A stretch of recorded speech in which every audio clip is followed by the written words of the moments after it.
There's a moment that happens to almost every person who decides to change their life. It's not dramatic. No one claps. No one warns you about it. It's the moment you realize the friends you've had for years don't fit the person you're becoming anymore. And if no one's told you this yet, let me be the one to say it. That feeling isn't betrayal. It isn't bad luck. It's growth. And it's going to cost you more than you think. My name doesn't matter. What matters is what I'm about to tell you, because I lived every second of it. I used to have a big circle, 15, 20 people I called close friends. We had a group chat that never slept. Birthdays, bar nights, late night drives to nowhere in particular. I thought that was wealth. I thought a full contact list meant a full life. Then I decided I wanted more. Not more parties. More purpose.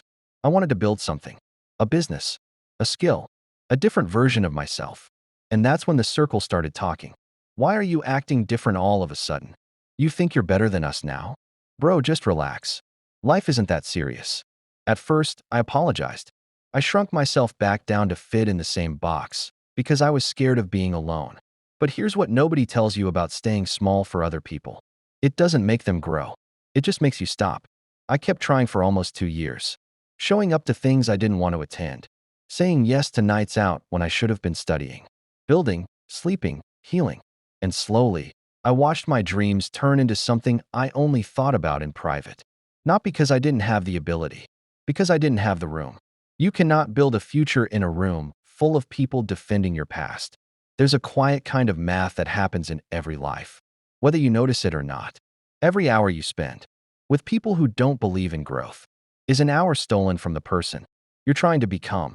Every conversation that mocks ambition is a small dose of poison aimed at your future. And the cruel part is, it usually comes from people who love you.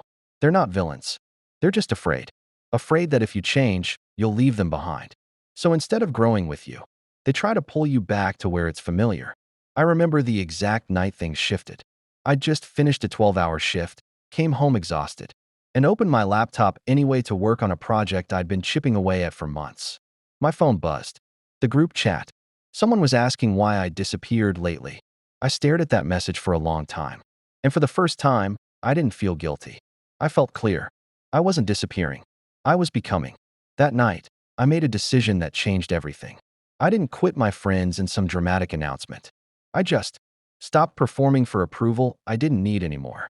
I started spending my evenings learning instead of scrolling. I started saying no to things that drained me and yes to things that built me. Slowly, naturally, some relationships faded. Not because of hate, because we were simply walking in different directions now. Here's something I had to learn the hard way. A smaller circle isn't a punishment. It's a filter. When you start pursuing something real, a goal, a business, a craft, a healthier version of yourself, life automatically filters your relationships. The people who only like the old, comfortable version of you start drifting. And the people who can handle your growth, who actually want to see you win, those are the ones who stay. You don't lose friends when you grow. You find out who your real ones were. I want to paint you a picture because I think you need to see this clearly. Picture 2 rooms. In the first room, there are 20 people. Music playing, laughter, comfort. But if you listen closely, you'll hear the same conversations on repeat. Same complaints about bosses. Same jokes about people who think they're better. Same dreams mentioned once, then buried under another round of drinks.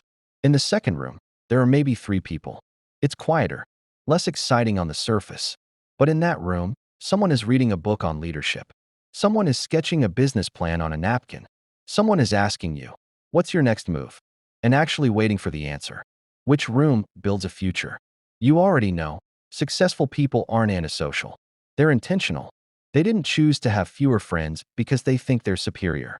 They chose fewer friends because they learned that energy is the most valuable currency they have, and they refuse to spend it in rooms that don't grow them. Every person you let close to your life either adds capacity to your dreams or quietly drains it. There is no neutral. Proximity is never neutral. I'm not telling you to cut everyone off today. That's not wisdom. That's panic. What I am telling you is this. Pay attention. Watch how people respond when you talk about your goals. Watch their face when you say you're starting a business, going back to school, getting healthy, or chasing something bigger than your current life. Do their eyes light up? Or do they look uncomfortable, like your ambition is somehow an insult to their comfort, that reaction will tell you more about your future than any conversation ever could. A year after that night with the group chat, I sat in a small apartment, looking at a business I'd built from nothing. Not because I was special, not because I was lucky, but because I finally gave myself permission to outgrow people without guilt. My circle today is small, a handful of people who challenge me, who call me out when I'm slipping, who celebrate wins without jealousy hiding behind their smile. It's quiet in my life now, but it's the kind of quiet that lets you hear your own potential clearly for the first time. If you're in that uncomfortable place right now, where you're changing, and the people around you aren't changing with you, I need you to hear this clearly. You are not arrogant for wanting more. You are not disloyal for outgrowing a version of friendship that no longer fits who you're becoming. And you are not alone in this. Somewhere out there, someone is in the exact same room tonight, debating whether to keep shrinking themselves just to keep the peace. Don't shrink. Filter. Protect your evenings. Protect your energy. Protect the dream that's still too fragile to survive a room full of doubt. Because one day, months or years from now, you will look back at this exact moment, the one where you're listening to this right now, and you'll realize this was the turning point, the night you stopped asking for permission to grow. If this story moved something in you, hit subscribe, because there's more where this came from. Drop a comment and tell me, are you in the loud room or the quiet one? And if you know someone who needs to hear this today, share it with them. It might be exactly what pulls them through. One more step. That's all it takes. Not quitting when life gets hard. I'll see you in the next one.